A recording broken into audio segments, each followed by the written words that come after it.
पुणी बीजेडी को फेरिबे कि अरविंद अरविंदଙ୍କ चाप आगरे नईबे कि नवीन।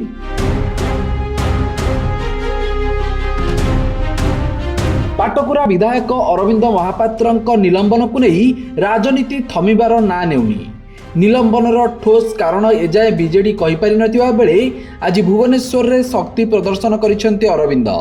निलंबनर असल कारण नवीन ठारू जानिबाकू आज विराट पटुआर रे पाटकुरारू अरविंदଙ୍କ शह शह समर्थक आसीथिले। शंख भवन सामने अरविंदଙ୍କ समर्थकों प्रबल मात्रा रे भिड़ देखिबाकू मिलिथिला। बीजेडी अरविंदଙ୍କ निलंबन को विरोध करी सेमाने नाराबाजी करथिले।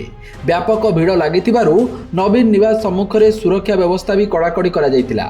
काहींकि अरविंदଙ୍କୁ दलरू निलंबित करागला नवीन तार जवाब दियंतु बोली कर्मी माने दाबी करथिले।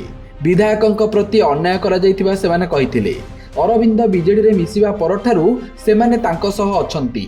से कौनसी दल विरोधी कार्य करिनाहांती, से दुर्नीति करिनाहांती कि दल सह विश्वासघात भी करिनाहांती।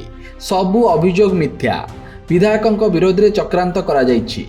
सेहिपरि अरविंद पाटकुरावासी सेवा करने बदल में सेमानंको हैरान करुथिबा नै नवीन देइथिबा मंतव्य को दलीय कर्मी माने खंडन करिसेंती। सेमानंको कहिबा कथा जे जदि विधायक हैरान करुथान्ते ताहले आज दलर एते कर्मी काहींकि एठारे एकाठी होइतान्ते। तेबे नवीन को भेटी न पारी पाटकुरारू आसीथिबा कर्मी एक प्रतिनिधि मंडली सेमानंको दाबी संपर्क में दलर वरिष्ठ नेता देवी प्रसाद मिश्र और प्रताप जेना सहित आलोचना करथिले।